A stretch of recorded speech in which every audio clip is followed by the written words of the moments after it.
Praise the Lord प्रियो। प्रभु का धन्यवाद हो इन समयों के लिए जो उसने हमको दिया है। आइए, जैसे कि मैंने आप लोगों से कहा था कि यशायाह 53 अध्याय को हम एक एक भाग करके हम थोड़े थोड़े रीति से कम शब्दों में हम समझते चले जाएंगे।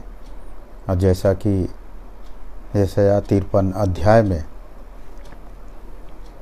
12 आयत पाए जाते हैं, उसी प्रकार से हम पिछले वीडियो में हमने 53 और उसके पहले वचन को हमने पढ़ा था, मनन किया था। और आज चलिए हम यशायाह उसके दूसरे भाग में अर्थात 53 अध्याय और उसके दूसरे वचन को हम कुछ देर मनन करने पाएंगे। आइए हम पढ़ते हैं यशायाह 53 अध्याय और उसके दूसरे आयत। क्योंकि वह उसके सामने अंकुर के समान उगा जो निर्जल भूमि में फूट निकले। उसकी न तो कुछ सुंदरता थी कि हम उसको देखते, और न उसका रूप ही हमें ऐसा दिखाई पड़ा कि हम उसको चाहते। तो इस प्रकार से परमेश्वर के वचन ने दूसरे आयत में कहा हुआ है। और वचन ने जैसा हमने पढ़ा कि अंकुर के समान निर्जल भूमि में फूट निकले। ये पूरा 53 अध्याय प्रभु यीशु मसीह के बारे में बताया गया है। जैसा या के माध्यम से जो गूढ़ बातें और भविष्यवाणियाँ जो मसीह को लेकर के जो किया गया था, वो बातें जो है हम इसमें हम पाते हैं। और जैसा कि कहा गया कि अंकुर के समान निर्जल भूमि में फूट निकलना। प्रियो, ये बातें, ये वचन इस बात को दर्शाता है कि इस्राएलियों के 400 सालों के अंधकार के बाद मानो सूखी और निर्जल भूमि में यीशु मसीह का जन्म होता है। 400 साल पूरे इस्राएलियों के लिए, और इतने समय तक कहा जाए वो अंधकार का ही समय रहा। मरुभूमि के समान, निर्जल भूमि के समान ये समय रहा। और आना भी किस प्रकार से हुआ यीशु मसीह का, हम सब इन बातों को बहुत अच्छी रीति से जानते हैं। और जैसे कि बहुत ही एक साधारण परिवार में प्रभु यीशु मसीह का जन्म लेना हुआ। मीका 5वां अध्याय और उसके यदि दूसरे आयत को पढ़ें तो वहाँ इस प्रकार से कहा गया है, हे बैतलहम एप्राता, यदि तू ऐसा छोटा है कि यहूदा के हजारों में गिना नहीं जाता। इतना छोटी जगह, इतना छोटा देश, इतना छोटा प्रदेश, इतनी छोटी जगह। हो सकता है कुछ समय उन दिनों में इस जगह को शायद ज़्यादा लोग जानते भी न रहे हों। और जैसे लोग अपेक्षा किया करते थे कि मसीह का आना तो राजघराने में किसी बड़े परिवार में होगा, लेकिन मनुष्यों के सोच के विपरीत परमेश्वर अपने काम को अंजाम देता है। और उसी प्रकार से मसीह का आना भी ऐसा हुआ। हे बैतलहम एप्राता, यदि तू ऐसा छोटा है, यहूदा के हजारों में गिना नहीं जाता, कोई गिनती नहीं। कोई गिनती नहीं, इतना मतलब हीन और तुच्छ जो किसी गिनती में नहीं है। और ऐसे जगह में मसीह आता है और इसीलिए इन बातों को कहा गया कि मानो सूखी और निर्जल भूमि में अंकुर के समान निकलना।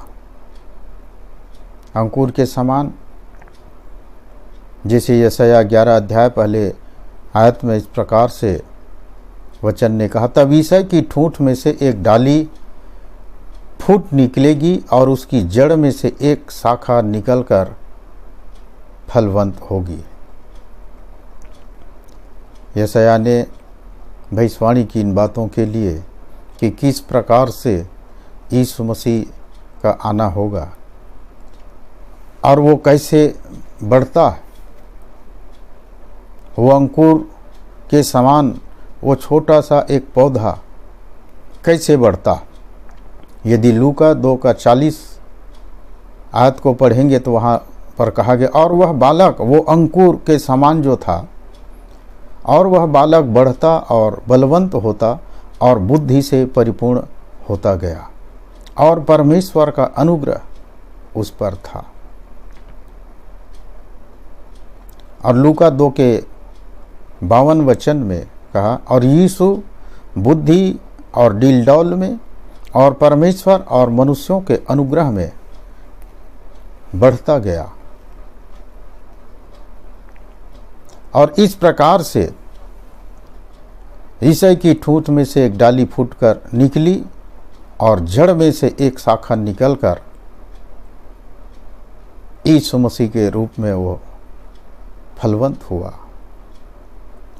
इस्राएलियों के अविश्वास और अनाज्ञा कारण से मेरे प्रियो, परमेश्वर का न्याय उन पर आया। असूरियों के द्वारा इस्राएल नष्ट किया गया। उसकी जड़ सूख चुकी थी। फिर भी यशायाह ने भविष्यवाणी की थी कि जड़ भले ही सूख जाए परंतु यरूशलेम जीवित रहेगा। यहूदा का शेष भाग असूर की घेराबंदी से बच जाएगा और यहूदा के गोत्र में से ही यीशु के आने की भविष्यवाणी पूरी हुई।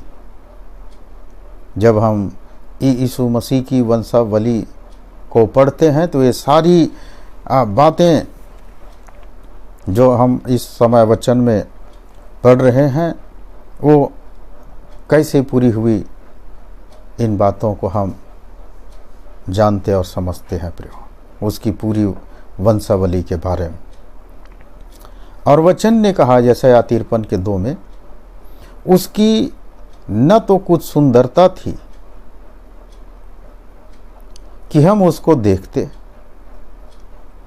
और न उसका रूप ही ऐसा था कि हम उसे चाहते, चाहने योग्य भी नहीं।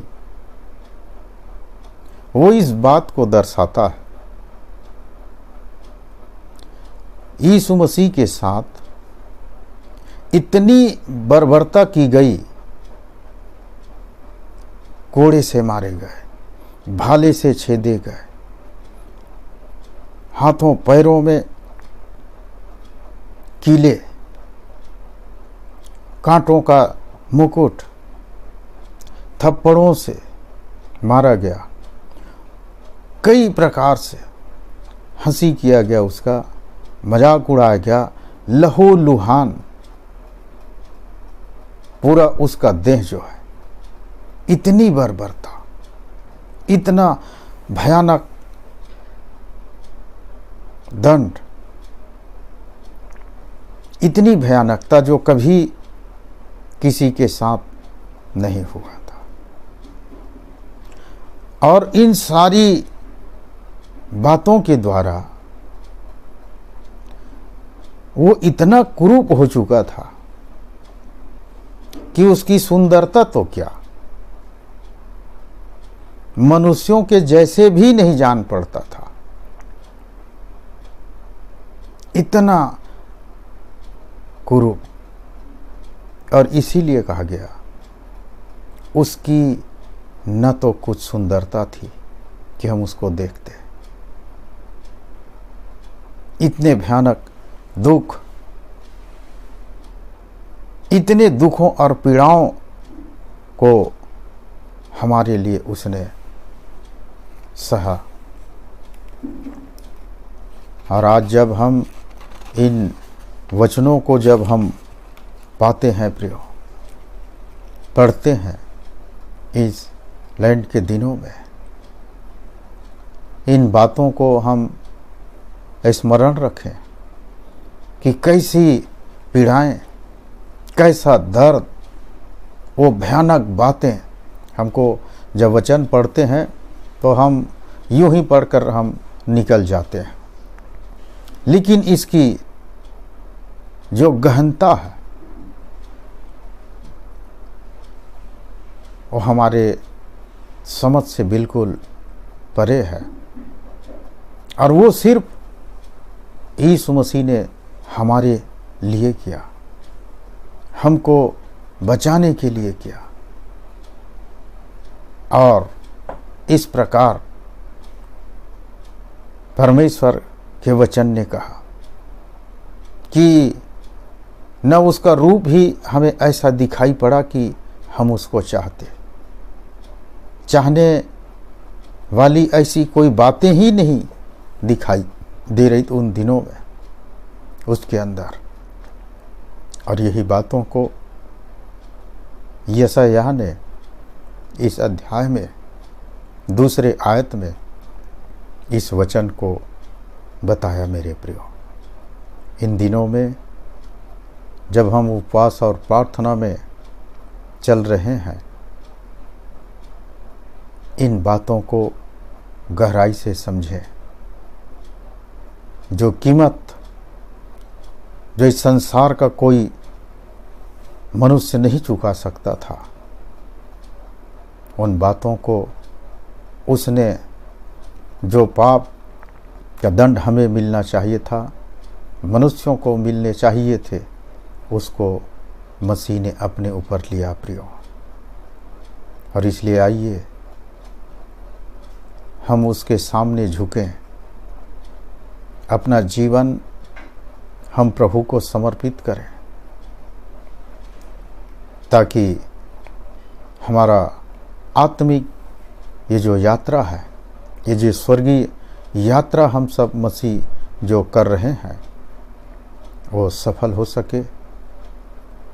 और परमेश्वर के अनुग्रह में, उनके वचन में, उसकी आत्मा में हम उसके डील डौल में हम बढ़ते चले जाने पाए प्रियो। तो प्रभु इन वचनों के द्वारा हम सबों को बड़ी आशीष प्रदान करे। और इसके आगे तीसरे भाग में हम तीसरे आयत को हम समझने पाएंगे। तब तक के लिए सबको जय मसीह की।